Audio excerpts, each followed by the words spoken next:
रामायण का सार भाग 1 बालकांड। आरंभ। महर्षि वाल्मीकि और राम कथा का प्रारंभ। कथा का आरंभ होता है महान ऋषि वाल्मीकि से, जिन्होंने रामायण की रचना की। एक दिन उन्होंने एक क्रूर शिकारी को देखा, जिसने एक जोड़े क्रौंच पक्षियों में से नर पक्षी को मार डाला। उस दुखद दृश्य से वाल्मीकि के मुख से करुण छंद निकला, वही पहला श्लोक बना। तत्पश्चात उन्होंने महर्षि नारद से पूछा, कौन है पृथ्वी पर सबसे महान, सत्यप्रिय, धर्मनिष्ठ और लोकहितकारी पुरुष? नारद ने उत्तर दिया, ऐसे गुणों से युक्त पुरुष हैं अयोध्या के राजा दशरथ के पुत्र श्रीराम। तब वाल्मीकि ने तपस्या कर दिव्य दृष्टि से संपूर्ण राम कथा देखी और रामायण की रचना की। अयोध्या नगरी का वर्णन।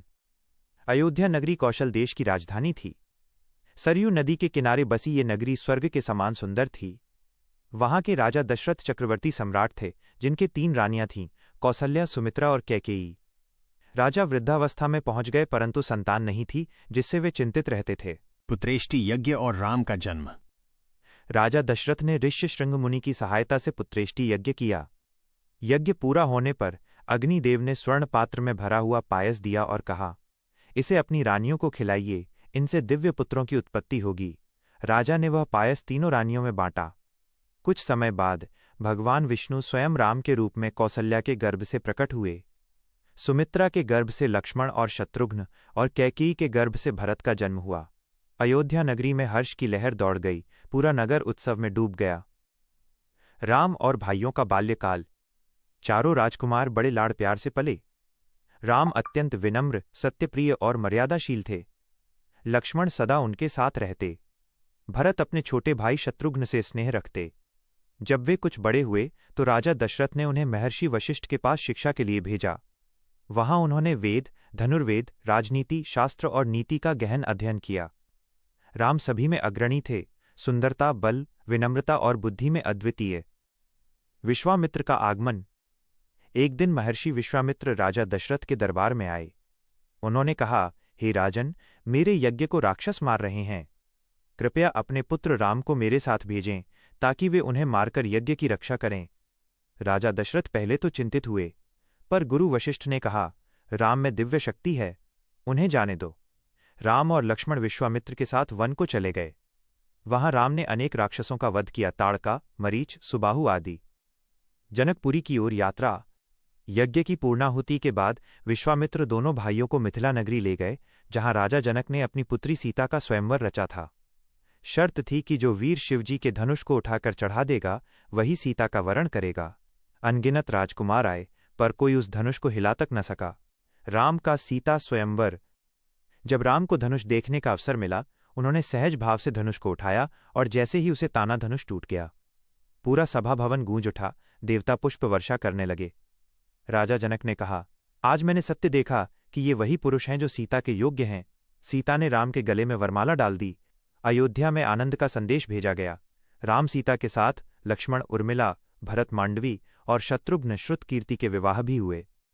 परशुराम और राम का संवाद। विवाह के बाद जब बारात लौट रही थी, तभी भगवान परशुराम प्रकट हुए। वे शिव के धनुष के टूटने से क्रोधित थे। उन्होंने राम को चुनौती दी। राम ने विनम्रता से उनका स्वागत किया और विष्णु धनुष पर बाण चढ़ाकर दिखाया कि वे विष्णु के अवतार हैं। परशुराम ने पहचान लिया और प्रणाम करके तप करने चले गए। राम का युवराज बनना। अयोध्या लौटने पर दशरथ अत्यंत प्रसन्न हुए। अब उन्होंने सोचा कि राम को युवराज घोषित कर दें, ताकि वे शासन का कार्य संभाल सकें। नगर में उत्सव का माहौल था। सभी नागरिक आनंदित थे। राम जैसे योग्य राजकुमार को युवराज बनते देखने का अवसर मिलेगा। कैकेयी का कपट और वनवास की भूमिका। किंतु इसी समय रानी कैकेयी की दासी मंथरा ने उसके मन में विष भर दिया। उसने कहा, अगर राम राजा बने तो तुम्हारा पुत्र भरत कभी राजा नहीं बनेगा। मंथरा के प्रभाव में आकर कैकेयी ने दशरथ से अपने 2 वर मांगे। 1. भरत को राजा बनाया जाए। 2. राम को 14 वर्ष के लिए वनवास भेजा जाए। राजा दशरथ स्तब्ध रह गए, परंतु वे वचनबद्ध थे, इसलिए असहाय होकर उन्हें वर देना पड़ा। राम का वनगमन का संकल्प। जब ये समाचार राम को मिला तो वे शांत और गंभीर रहे। उन्होंने कहा, पिताजी ने जो वचन दिया है वो मेरा धर्म है। सीता ने कहा, जहां पति हैं वहीं मेरा स्थान है, मैं भी साथ चलूंगी। लक्ष्मण ने भी प्रण किया, मैं भी वन में आपके साथ रहूंगा। तीनों ने तपस्वी वस्त्र धारण किए और जनकपुरी वासिनी सीता सहित अयोध्या से निकल पड़े। अयोध्या का विलाप और दशरथ की मृत्यु। पूरा नगर रो पड़ा। राजा दशरथ व्यथित होकर बोले, राम के बिना मेरा जीवन शून्य है। राम के जाने के कुछ समय बाद वे अत्यंत दुखी होकर प्राण त्याग देते हैं। भरत उस समय अपनी ननिहाल गए हुए थे।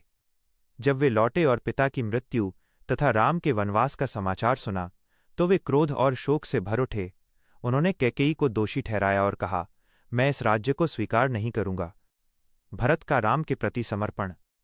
भरत सेना सहित वन में पहुंचे और राम से मिलकर बोले, भैया आप अयोध्या लौट आइए, ये राज्य आपका है। राम ने कहा, पिता का वचन ही मेरा धर्म है, मैं 14 वर्ष पूरे होने पर लौटूंगा। तब भरत ने राम के पादुकाएं लेकर कहा, ये पादुकाएं ही अयोध्या के सिंहासन पर विराजमान रहेंगी जब तक आप लौट नहीं आते। भरत नंदीग्राम में तपस्या करने लगे और राम की प्रतीक्षा करने लगे। बालकांड का समापन। इस प्रकार बालकांड का अंत उस क्षण पर होता है जब राम, सीता और लक्ष्मण वन की ओर बढ़ते हैं और अयोध्या पीछे छूट जाती है। यहां से शुरू होती है उनके वनवास की अद्भुत गाथा, जहां सत्य, धर्म, त्याग और प्रेम की परीक्षा होती है। भावार्थ और शिक्षाएं बालकांड से। 1. सत्य और वचन पालन। श्री राम ने दिखाया कि धर्म का पालन सबसे ऊपर है। 2. पारिवारिक प्रेम और मर्यादा। माता पिता और भाई के प्रति आदर का सर्वोत्तम उदाहरण। 3. स्त्री का समर्पण भाव। सीता का साथ जाना प्रेम और कर्तव्य दोनों का प्रतीक है। 4. कपट का परिणाम मंथरा और कैकेयी का मोह विनाश का कारण बना। 5. त्याग का आदर्श। भरत का त्याग और राम के प्रति निष्ठा अनुपम है।